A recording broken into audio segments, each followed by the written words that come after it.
Altın Keş Abduri Halid İsrail Roman Kerem 1. bab Namaz bomdatını o'qib bo'lib, darisi tuvadagi ustal oldiga keldim.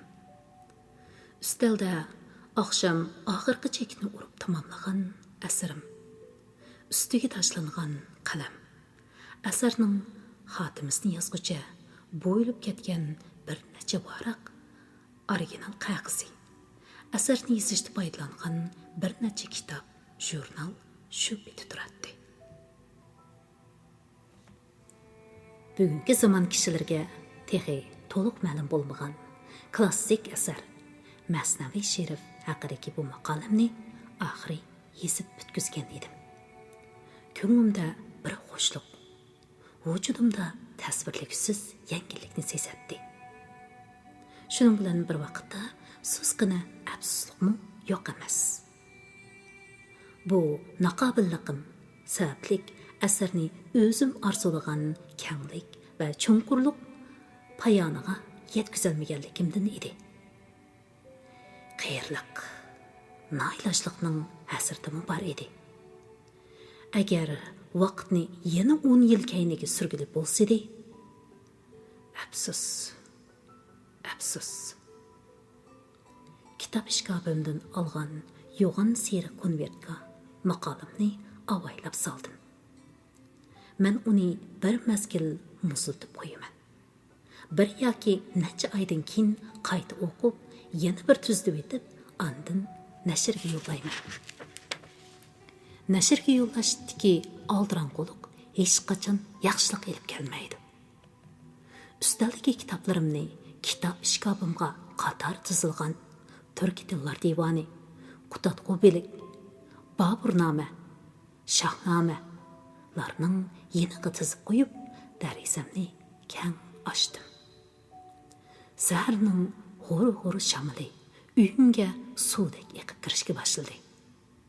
G'uva ko'k yo'ruq ichida shahar uyg'onmoqda edi.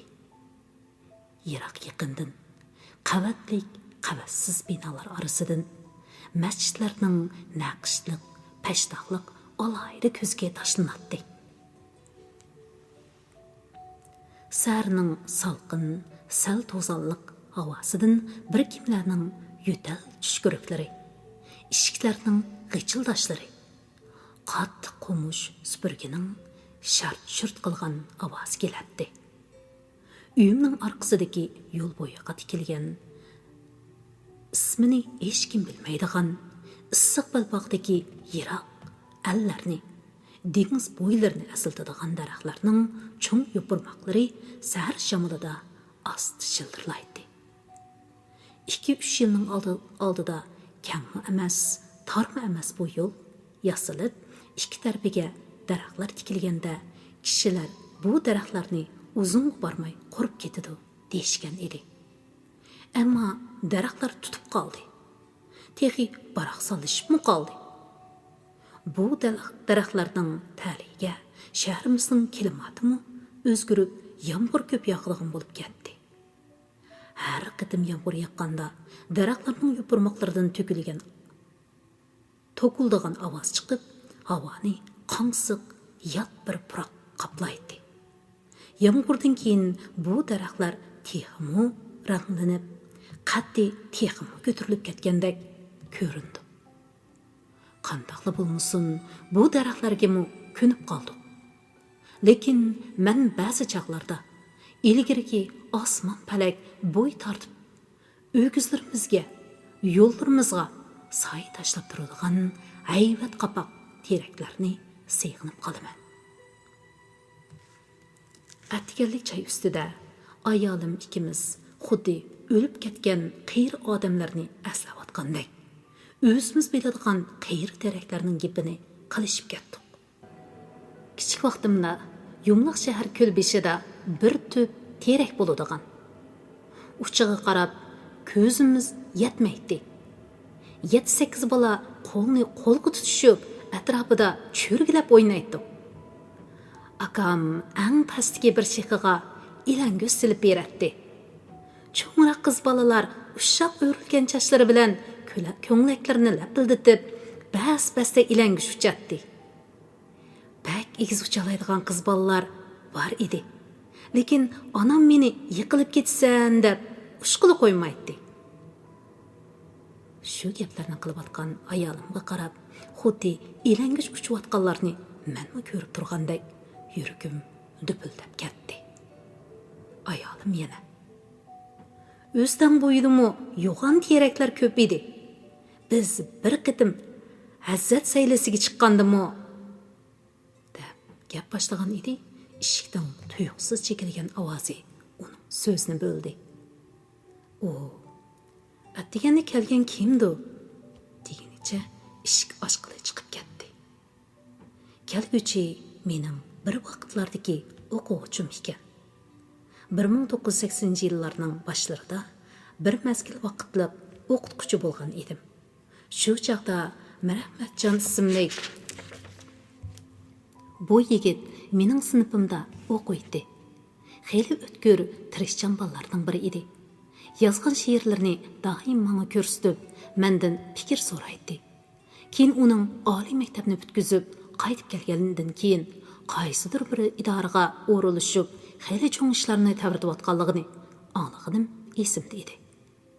O'rnimdan turib, uning bilan ko'rishdim. Dasturxonga taklif qilsam, aldiraydim deb turib oldi.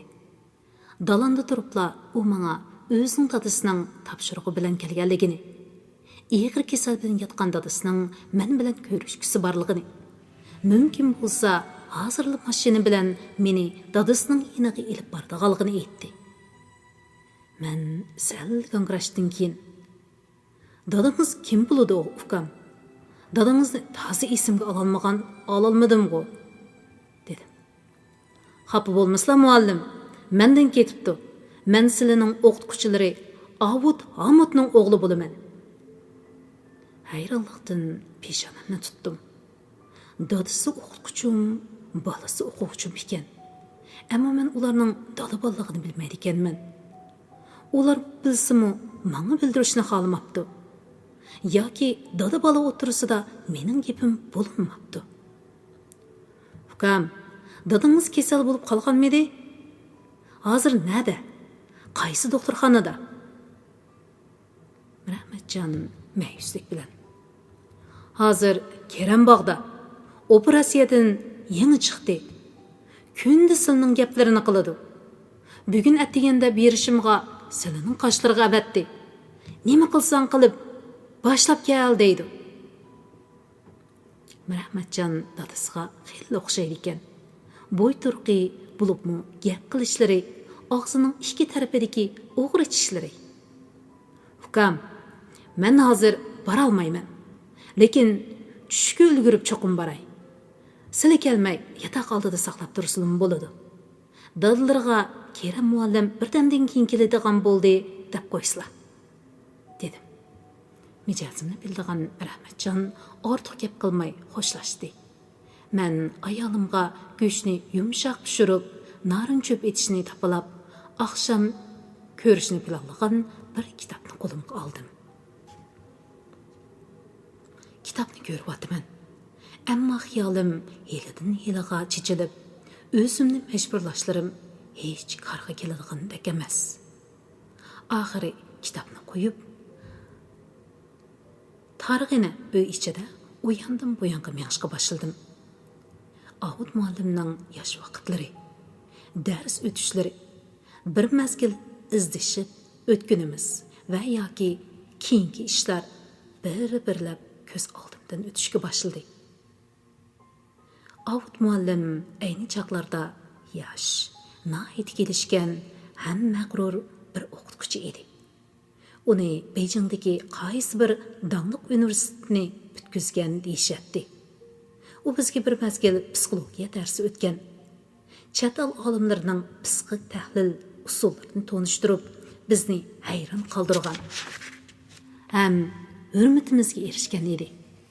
Shu sababdan ham bir viloyatlik bo'lganligimiz uchun uning bilan salom sahat qilishatdik. Hayit bayramlarda u bizni yatqıga chaqiratdi. Ba'zida billa ko'chalarga chiqardik. Uning Beyjingdagi o'qishi, Beyjinglik qizlar bilan bo'lgan muhabbatlik sarguzashtlarini anglab, og'zimizni ichib qolatdik. Keyin ishlar o'zgarib, kishilar o'tirisidagi munosabat murakkablashib ketdi. Biri yotqanda yetib, biri qozonning tomog'ini yeydigan er-xotinning eri yoki xotini, kunda qarshib o'ltirishib ishlaydigan xizmatdishing, biri yotoqda yetib, bir sinfda o'qiydigan yaqin bir saboqdishingning tuyuqsiz bir kuni aksil inqilobchi, o'ngchi yoki yerlik millatchi bo'lib qilishi mumkin edi. Hatto o'zingmi ishinolmayding. Bir necha odam bilan birdan paranglashib o'ltirsang, aksil inqilobchi tashkilot qurgan bo'lib qolading. Kishilar amal bor bir-biri bilan salomlashmaydi. Kulki chaqchaq o'ltirish. Kishiga noyat muhim ishlarni qilayotgan shaxslarda ko'rinadi. U bizni izlamaydigan bo'ldi. Ham bizga uchrashqudek fursatmi bo'lmadi.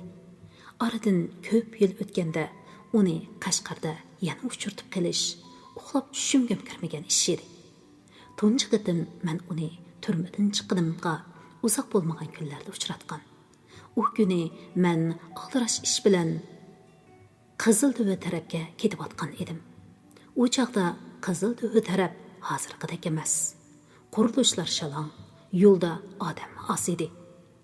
Xo'sh yoqmagandek oldiramay tushayotgan yo'g'on qor ushqunlari yerga tushib bo'lguncha erib ketganligi uchun yo'l biroz nam, tiyilg'oq edi. Egiz, sal muchaygan bir odam yiroqdan men tarafga qarab kelyotdi. Kiyim-kechak, yurish-turishidan chat nahiya bozorlarga xos aloyligi chiqib turadigan bu odamga iransizlik bilan qarab qo'yatdim-yu, xiyolim tiyilib ketmaslikda edi. Agar u odam oldimga kelganda oldiga yoki orqasiga mengishni bilolmay, yung o'tirisida turib qolgan bo'lsa, men uni asl toniy olmagan bo'lardim.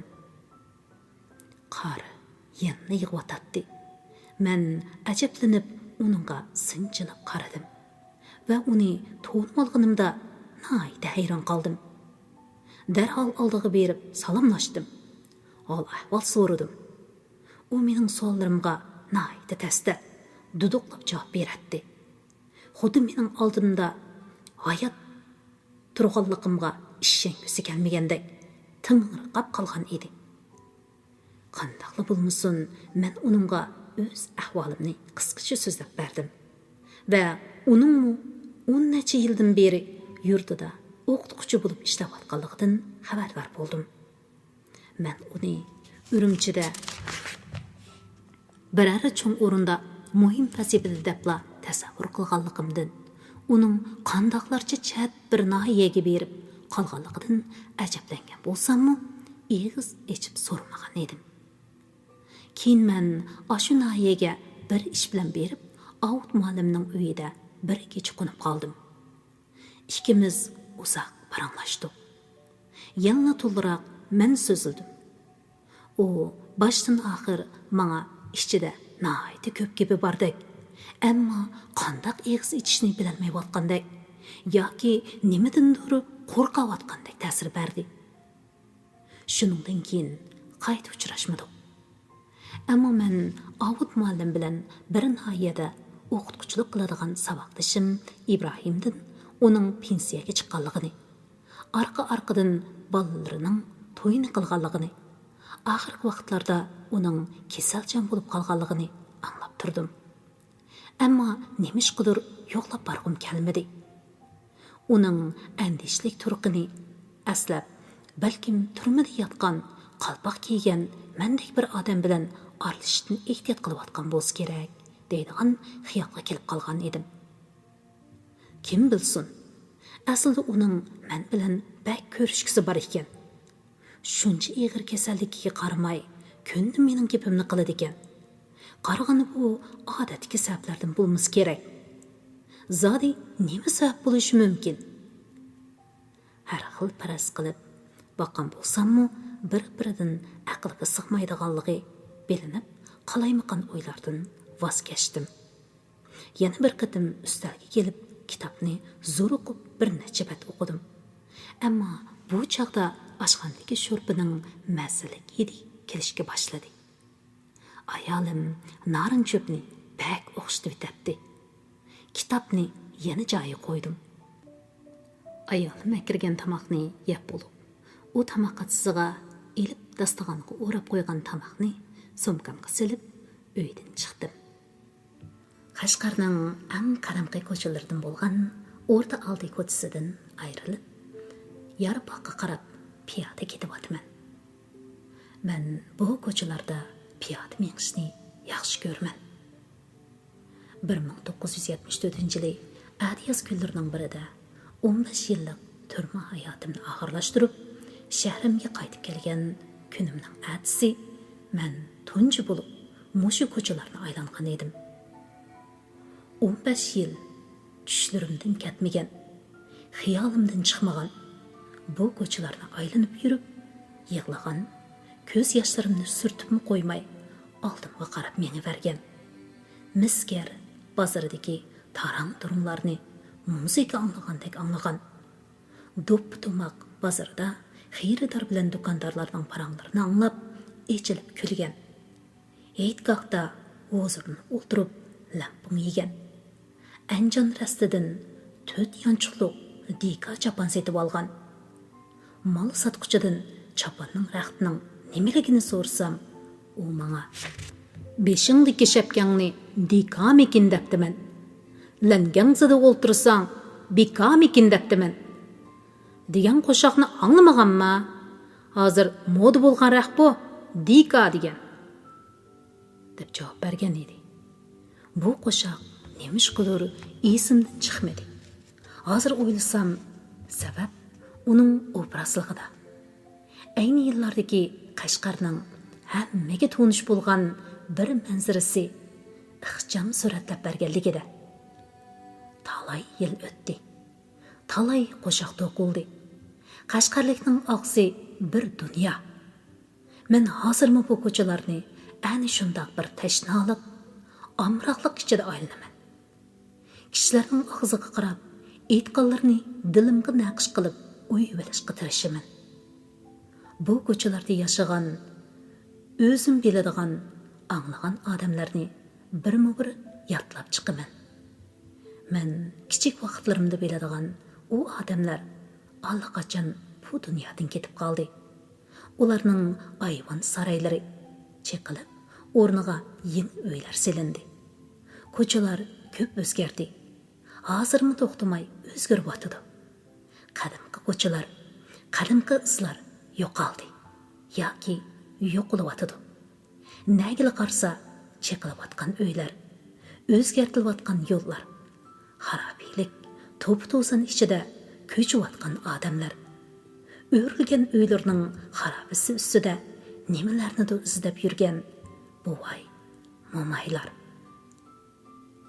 Necha ming yillik qadimgi shahar zo'r planlar bilan goh asta, goh tez qadamda o'zgartirilmoqda.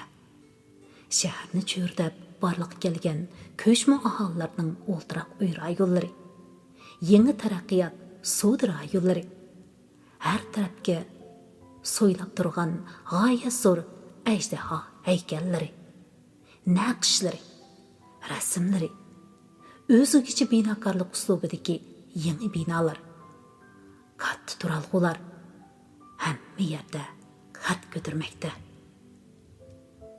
Bozorga o'lgartib yasalgan plastik buyumlarni asildadigan yangi bino uylar, yangicha turmush usuli, yangi qarash, yangi odatlar, zamonaviy turmush buyumlari ko'ni shahar rayonini tadrijiy ilkiga olmoqda.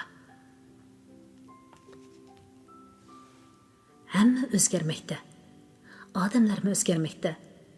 Yashalgan yillarimda klassik asarlar tadqiqotiga qiziqib qolgan men bo'lsam, xuddi iqimga qarshi holda yiroq o'tmishga qarab ketayotgan bir sayyohga o'xshayman. Unutilib ketayotgan bir dunyo. qimmatini mo'ljarligisiz bir hikmat g'aznisi. Ajdod aql parosati, badiiy tafakkurning to'lqinliq iqini meni o'z qo'yniga bargan siri kuchlik tortmoqda. Shuningga hayronman. Tarixdan buyongi takror buzg'unchiliklar, madaniyat zo'r inqilobida tog'lardek to'linib, kulga aylantirilgan miroslarning haddi hisobsizligiga qaramay, xalq orasidan yig'ilgan qo'l yozma, ijodiy, taqlidiy asarlar va ko'chirilma asarlarning yanada shu qadar ko'pligi aqlni lol qiladi. Mushunchola yozma boyliqni o'z qo'ynida saqlab kelgan xalq qandoqmi madaniyatsiz qoloq xalq bo'lsin. Ashu namsiz yozmalar ichida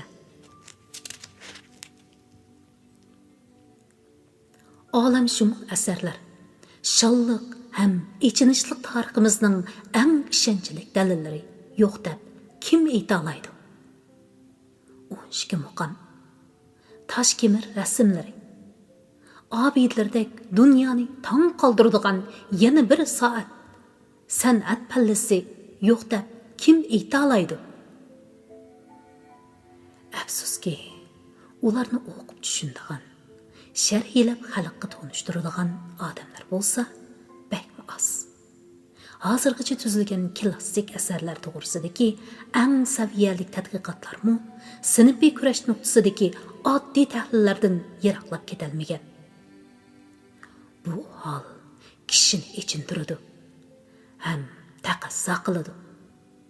Mushundoq ichinish va taqazzolik mendek bir yashnab qolgan, qobiliyatsiz fidokorni bu sohaga boshlab kirdi.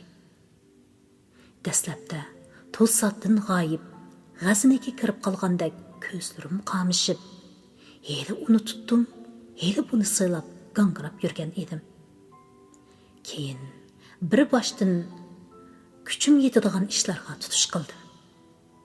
Lekin bilimimning chekliligini his qilish bilan bir vaqtda bu ishlarni mendek bir necha odam emas, minglagan odamlarning qo'liga elishi va kech kunduz tirishib ishlash kerakligini bayqadim.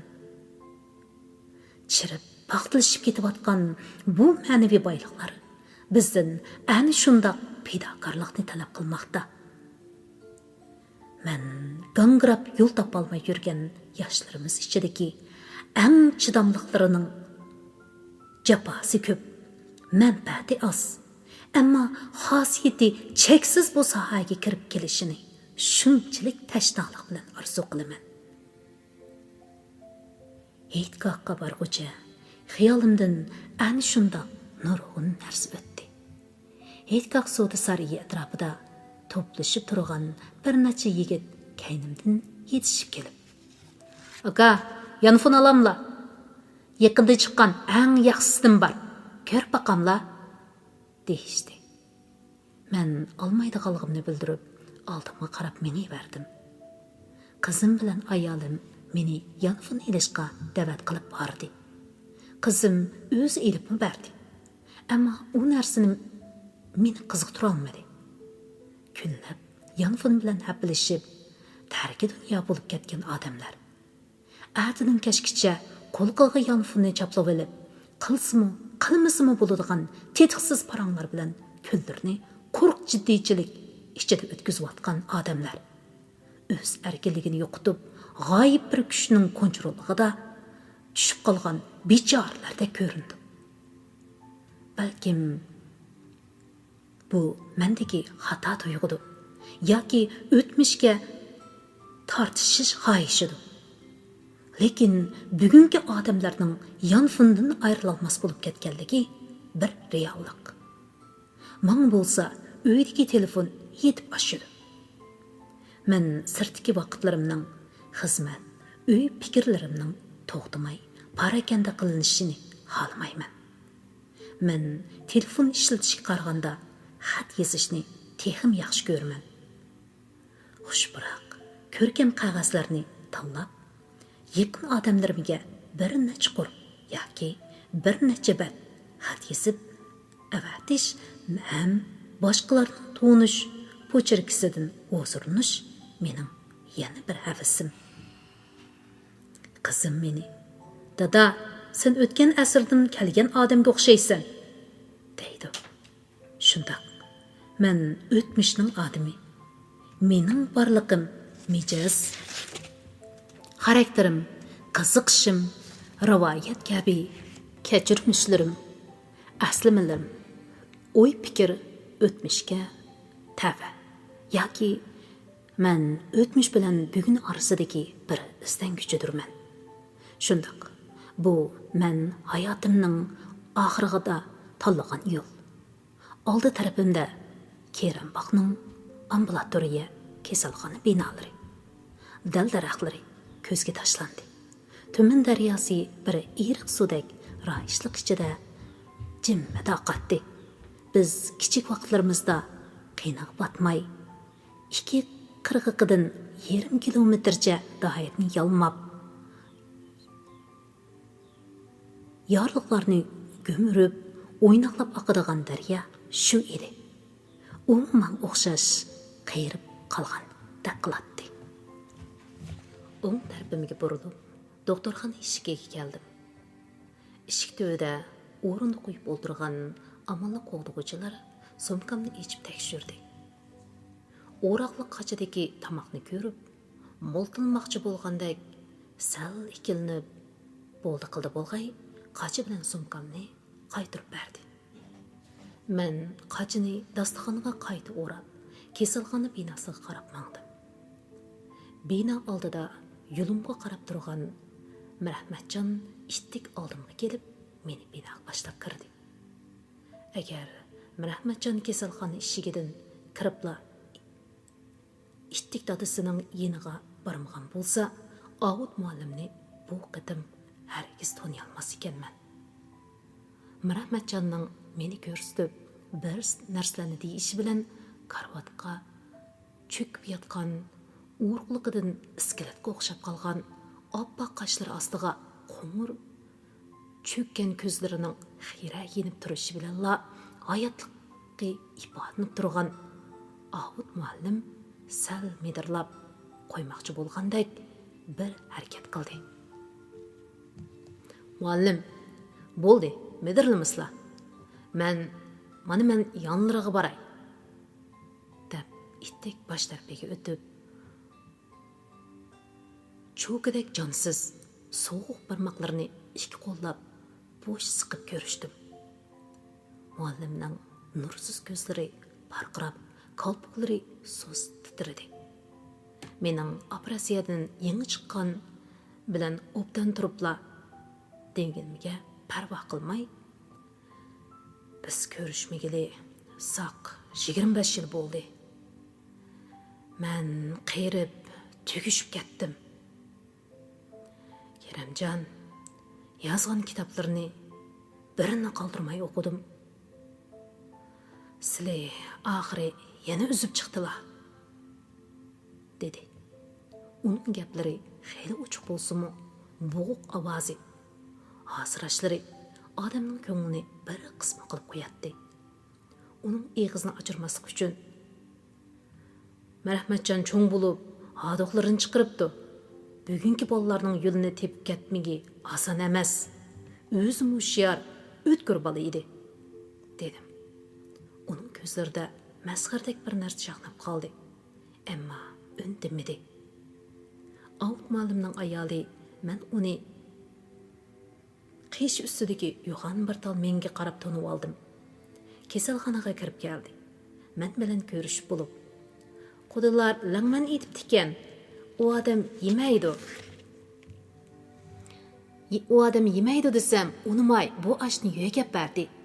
Azroq yeb baqamla", deb qo'lidagi dasturxonni yashkila turdi. "Bo'ldi, uni yashmislar. Men narin cho'p olg'ash keldim. Issiqqa keldim. Shuningdan bir piyola ichib olsin", deb kichik shiraga qo'yib qo'ygan dasturxonni oldim. Tamoq rostila teg'i issiq ekan. Ovud muallim bir piyola oshni gap qilmay ichib o'tdi. Muallimning ayoli uningga tamoq yegizib o'tib, "Keramjon ukam, sizlar bizni tashlab o'tdilar. Lekin bu odam sizni doim eslab turdi. Bir necha qitim yo'qlab bormoqchimi bo'lgan. Lekin keyingi vaqtlarda kasal to'la xafa qilib, holini qo'ymadi. Bu da oshqozon yarisi bo'lib, operatsiya qildirdik. Doktor operatsiyani o'ngishli bo'ldi deydi. Bu odammi kundan kunga o'ngshilyotidi. Ayoli bu gaplarni qilayotganda Avut muallim gap qilmay jim yotdi. Ammo uning ko'zlaridan o'zining kasalini obdan bildiganligini, hayotdan umid uzib, oxirgi azobidan o'zil kesil qutuladigan oxirgi soatlarni kutib yotganligini his qildim. Bu bir kunlar kelganda hammamiz yuzlanadigan, tan bermay bo'lmaydigan rahimsiz reallik edi.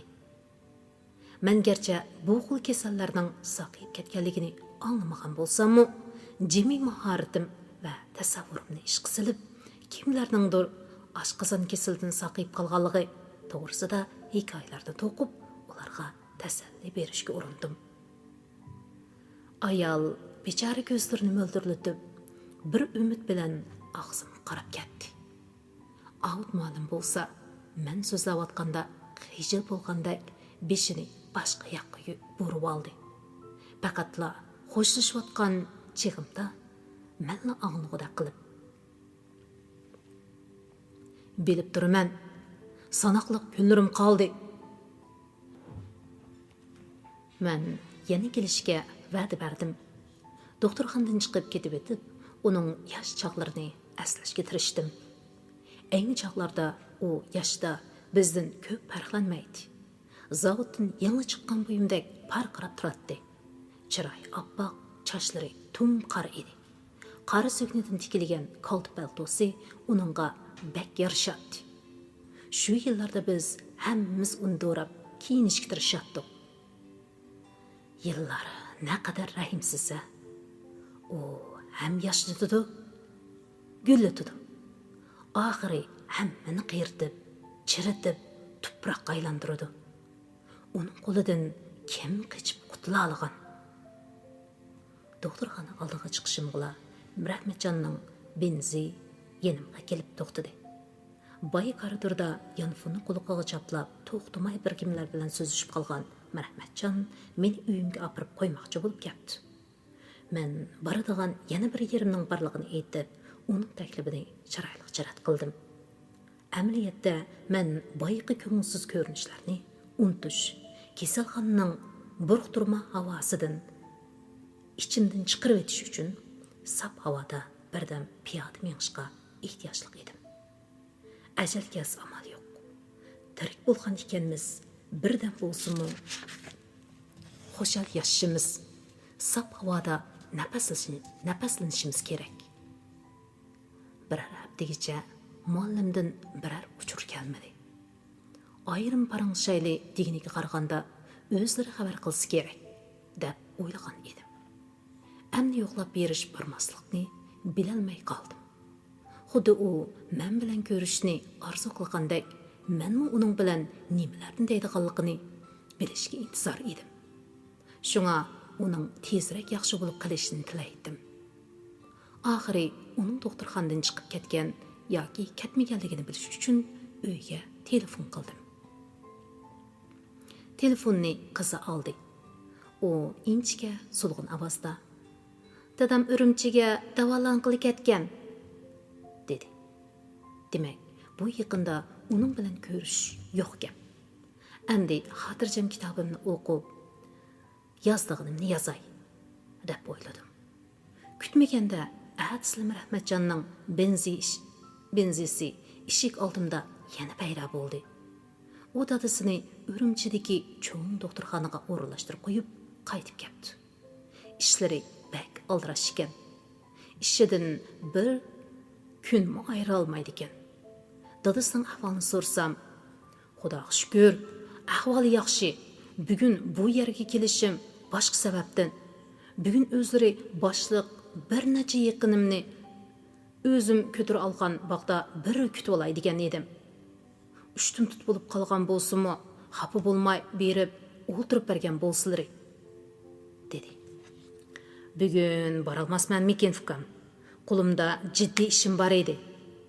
Desam, muallim, men sizning dadamning yaqinqi hurmatga sazovor ustozim deb oldilariga keldim. Dadam anlasam xo'sh bo'ladi. Jiq vaqtlarini olmayman. 2 soat o'ltirib bermasa bo'lmaydi. Hele yana o'zim akilib qo'yaman. Mashinaga chiqsizlar. Emas mangli deb oldimda turib oldi.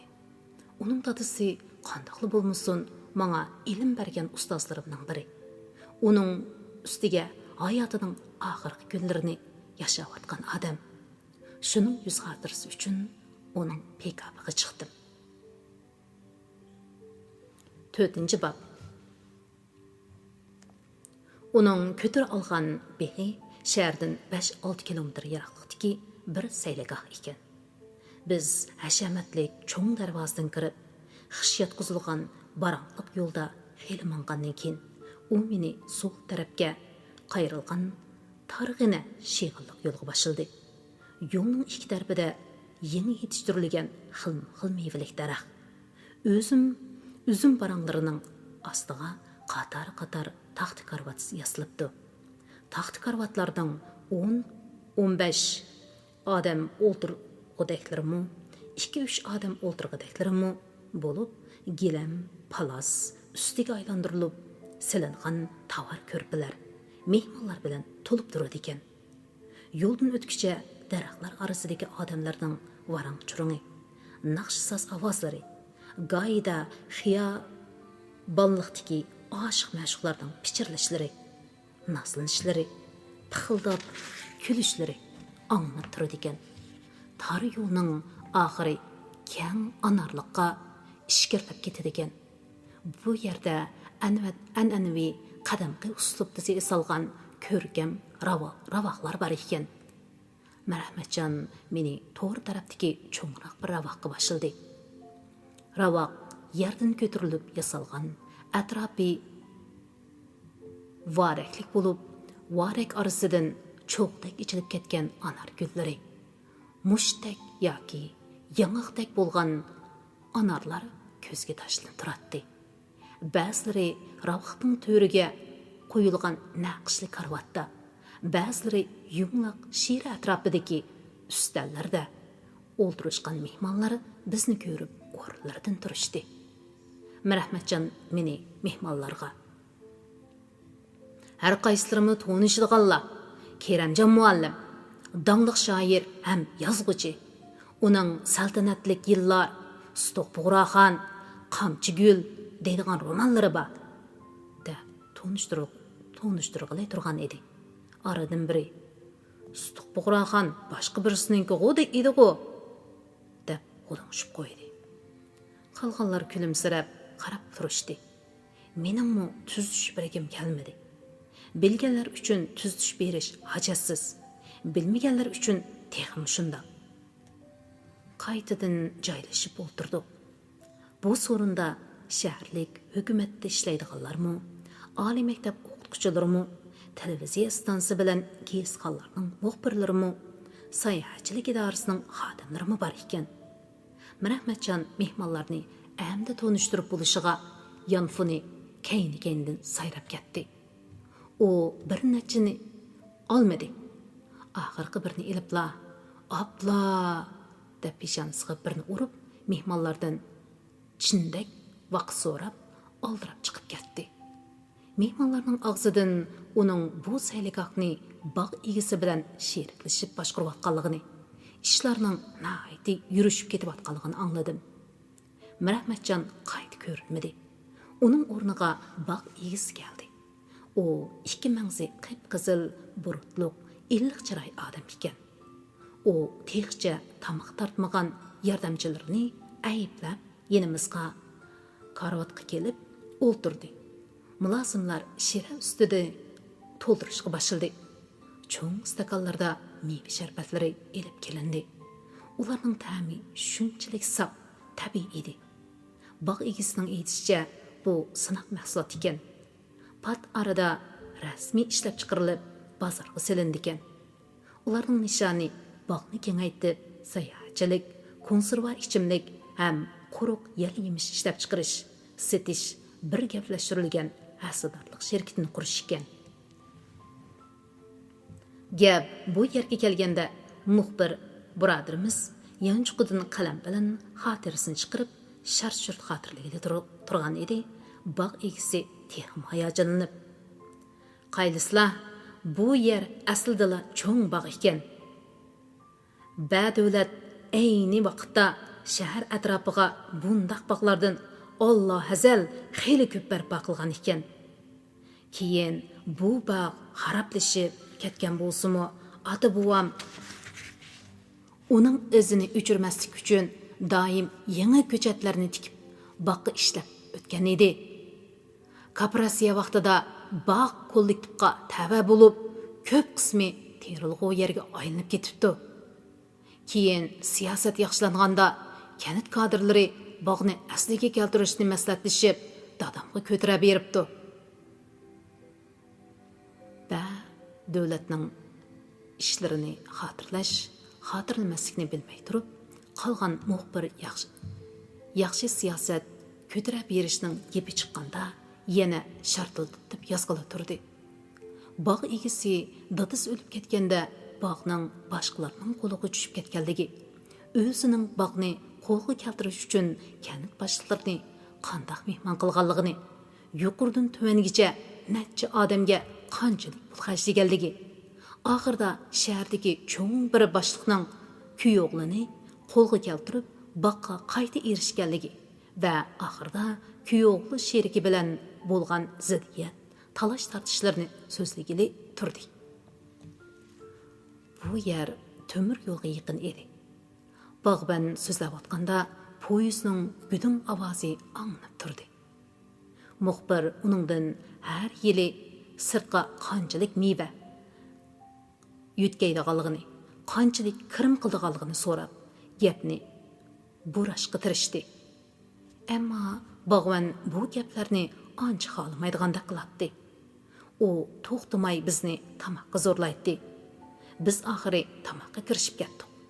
Tamoqlar nayda o'xshagan edi. Bog' egisi bo'lsa, bog'ni mushundoq yasab, nashayin ishlarga yo'l ichib bergan sherigini ayblashga tushdi. Bir nechadan uningga bo'lishib,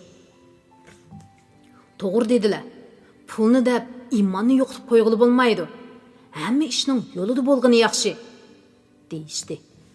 Lekin bog' egisi yana gapining muqomini o'zgartib, "Shundaq-ku deymiz, lekin hamma ish yana shu ulug'lardan qolgan ekan. Davlatning bog'vanligini qilib o'tgan cho'ng bovam ni katta qozi kalon Shayxul islomlarning karomatini jiq ko'ribdi ekan.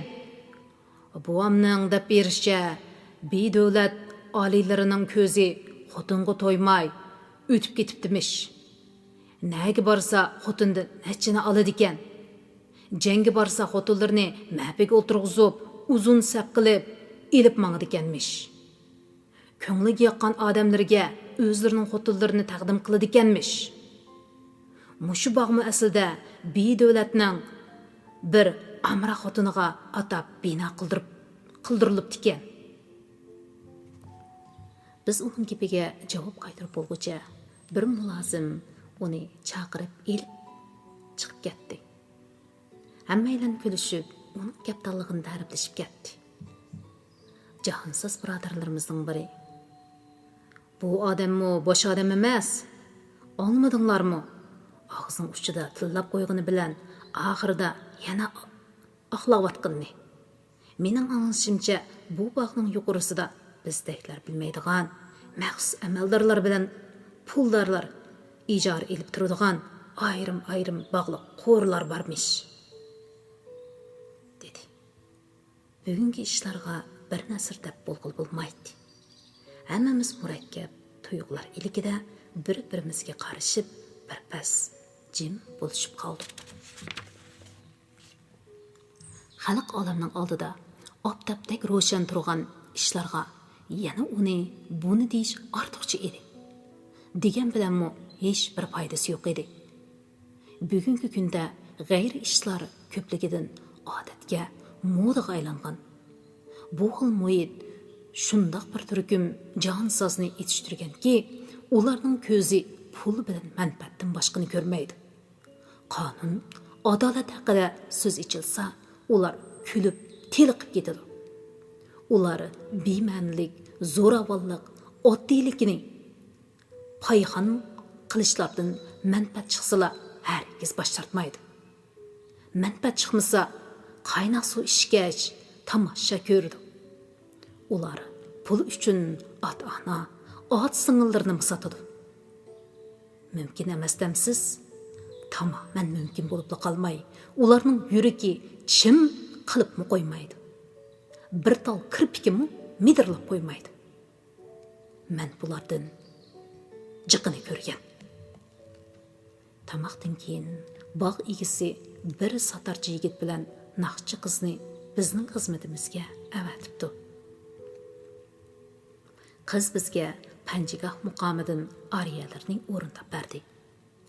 Güzel naqshi muzika bilan, güzel misralardan qizning nazaridan saqit qilg'usiz o'sni va mahoratidan shohona ravoq, jannatdek bir bog'ning mehri kuchidan hosil bo'lgan yuksak bir palla hammamizni bir pas san'atning uzoq o'tmishning xiyoliy dunyosida sayr qildirdi.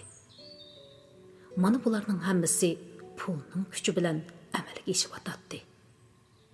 Pul haqiqatan ko'p narsaga qodir. Ammo uning qo'lidan kelmaydigan ishlar bor edi. Sazchi bilan naqshchi chiqib ketgandan keyin televiziya stansiyasining muxbirlari bog'ni sinqa olg'ili mengishdi. Qolganlar ixtiyoriy paranglashib o'ltirdik. Uni deb, buni deb yana bog' egisining ustiga o'tkaldi. Muxbir birodarimiz, bu odamlar yiroq ajdodlardan tortib bog'vanchilik qilib kelgan ekan. Ularda bir udum saqlanib qolganmi qandoq? Ularning qo'li tekkan ko'chat tez aynib, mevaga kirib, baroq solishib ketadi. Ularning qadami tekkan yer boqqa aylanadi. deydigan gap bor ekan. Ammo ularning urug' avlodi oynamaydi ekan. Ular ajdodidan tortib bir yoki ikki bola bilan jamoatni saqlab qolgan ekan. Mushu bog'vanning ikki o'g'li bor. Birsi Ravrus dadasini tortgan, yana birsi sal goldi-guldunroq. Xudoyim tanshab turdi. Bir tarafini ortiq bersa, yana bir tarafini kamlatib qo'yadi. Shundoq jahon bu. Shunga qadr ahvolroq o'tganga yetmaydi, dedi o'ltirganlardan biri. Rahmatjon texchi kelmadi. Muxbiri boshqalarga uning dadasining kesili ig'ir ekanligini uqtirdi. Yana bir aylan, boya telefon qilg'ini dadasi emas, ayolida qiladi. Bir ishdan xafa bo'lgandek varqirabli ketdi. Qaraganda xonimiga hisobini o'tkazib bo'lolmayotgandikin, dedi. Hammaylar bir-biriga qarashib kulimsirashdi. Bir pasdan keyin bog' egisi bilan qo'shilishib, boshqalardan yoshli cho'ngroq ikki birodar bilan darvoza oldida taksi saqlab turganimizda kiyinishi taqi turqidan bechorligi to'kilib turgan ayollar va qiyri odamlarning yo'lning ikki tarafida o'ltirib, mineral suv, pishiq tuxum, qatiq, tozliq qog'ozi, qo'l yog'liq degandek narsalarni setayotganligini ko'rdik. Va har birimiz birardan narsa setib oldik. Bugun bu bog'da Rahmatjon bilan billa bo'lolmagan bo'lsaqmi, nihoyat ko'ngillik o'ltirdik. Ko'p ishni angladik, ko'rdik. Bugungi Rahmatjon menga Avud muallimning yosh vaqtlarini, Avud muallimning yosh vaqtlari menga Rahmatjonni eslatdi. Ayni yillardagi kelishgan qaddi-qomat, shon-shuhrat, amal vasvasi va yana allaqandoq g'ayri niyatlarning yugurilishidan hosil bo'lgan bir xil sehri kuch bugun Rahmatjonning vujudiga qayta zohir bo'lgandek edi. Ahut muallimning g'ayri niyatlari niqob ichida. Yushurun holatda bo'lsa, bu narsalar Mirahmatjonning vujudida texmi kuchlik va oshkor ifodalanib, uningga texmi o'zgacha sirliq tus beg'ishlagan edi. Ahut muallim yerim yo'lda yiqilib, og'zi burni qon bo'lgan ekan. Uning o'g'lichi u qandoq bo'lar? 5-bob. Uyga qaytganimda üstel üstede turgan cho'ng bir konvertmi, ayolimning navrilarim to'g'risidagi paranglarmi, qo'shnimizning o'g'ilni o'ylaydiganligi to'g'risidagi xabarmi meni qiziqtira olmadi. Asaldan kunduzi uxlamaydigan odam bir piyola choy ichibla uxlab ketibdiman. Bog'ning sap havosida uzoq o'ldirganlikning karomati bo'lsa kerak. Shu uxlagancha kechda o'rnimdan turgandimi, o'zimni yengil sezdim. Ruhim yunigandek tinish sap edi. Kechki choyni ichib bo'lib, usteldagi konvertni ochdim.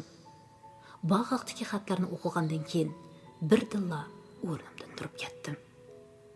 Deraza bilan eshik orliqida bir necha qatim aylanib, deraza oldiga kelib to'xtadim. To'r pardaning gullari, deraza tubidagi daraxtlarning yeshilligi bilan qo'shilib hosil qilgan xira, imir-chimir ko'rinishlar har qachonqidek menda xiyolli tuyg'u paydo qildi. Derazamdan ko'rinib turgani go'yo kun nuri emas. Quyuq ibtidoiy o'rmonliq edi.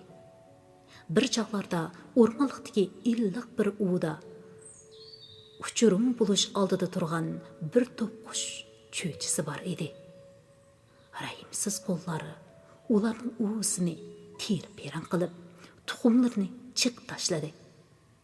Uzoq yillardan keyin u qushlarning hayot qolganlari, ko'ni uvulari, qon qarindoshlarini seg'inib, har birisi bir dal yog'och tishlab berib, ko'ni uvularining o'rniga yangi bir uvullarni salmoqchi bo'ldi. Shu chog'da ashu qushlarning har birining ko'nglida nimalar bo'lishi mumkin? Agar ilgirki vaqtlarim bo'lganida bundoq alohida xabarni anglaganda yuragim sirtqa chiqib, do'ppamni osmonga atgan, xushalligimni hamma odamga jakarlagan bo'lardim. Biroq bugun men xuddi nihoyatda qimmatli, bakmu shirin ham bakmu ochiq bir narsani shumayotgandek uningdan asta bahramand bo'ldim. Ko'nglimdagi xushallikning ichiga golni bo'g'digan ochiq bir hasratmi aralashgan edi. Men turmada, yana turmadan chiqqandan keyin o'lib ketgan hamrohlarimni, uvol qilinganlik, xo'rlanganlik sababidan o'lib olgan gunohsiz bir qizni, umrini mening dardimda o'tkazgan ota-onamni unuta olmaydim. Ko'z yoshlarim yuragimga taramlab oqdi. Yuragimga yig'ilgan sho'rliq yoshlarni yana bir kuchab yutib etdim. Men oxiri hammani ichiga yutib etishni o'rganib olgan edim. Bog' ichidagi bir varaq oq qog'ozga bir haftalik o'rinlashtirish tafsili yozilibdi. Qizil bino oldida yig'ilish, sinalg'u, suratlarga tushish, ayni yillardagi sinflarimizga kirib suhbatlashish, hayot ustozlarni, do'stlarni, kasallarni, vafot bo'lib ketganlarning oilasini yo'qlash, Urumchi va G'uljadagi sayli sayohat va ziyoratlar. Nima degan atrofli o'rinlashtirish? Agar boshqaruvchilarning o'rinda men bo'lganimda, men shunday o'rinlashtirgan bo'lardim. Bo'libmi kasallarni, marhumlarni yo'qlashni unutib qolmaydim. Bizning u sinfimizda ajoyib o'tkir fikrlik, yuraklik ham qobiliyatli bolalar bor edi. Ularning to'lisi o'qish bitkizadigan ashu yili yoki madaniyat zo'r inqilobi yillarida nobud bo'lib ketdi. Keyingi yillarda hayot qolganlarning turmalardan qo'pib, qo'yib berilganligi, chat yezi qishloqlardan qaytib kelganligi, yana bir nechtisining chat ellarda o'ldiroqlashib qolganligini anglagan edik. Ashularning hammasi bilan didorlashadigan bo'lsa, qandoq yaxshi bo'ladi. Bugun kecha uyqu meni tark etgan edi. Qorong'ulikqa tikilgan ko'zlarimda eng inchki sezimlarim, aslamalarim, o'y fikrlarim yo'g'rilib ketgan edi. Ular tavrinib, do'lqinlatdi, dövlishatdi, yoki parchalanib, chechilib ketadi. Ushqullardek nur chachirtib, mang'amning qorong'u bir bilimlarini yo'rtatdi. Da o'chatdi, yana nurlanatdi. Bugungi o'qishligimiz mushat oxirlashdi. Davomiga davomli diqqat bergaysizlar. Hammanglarning mushu vaqti xayrli bo'lsin. Rahmat.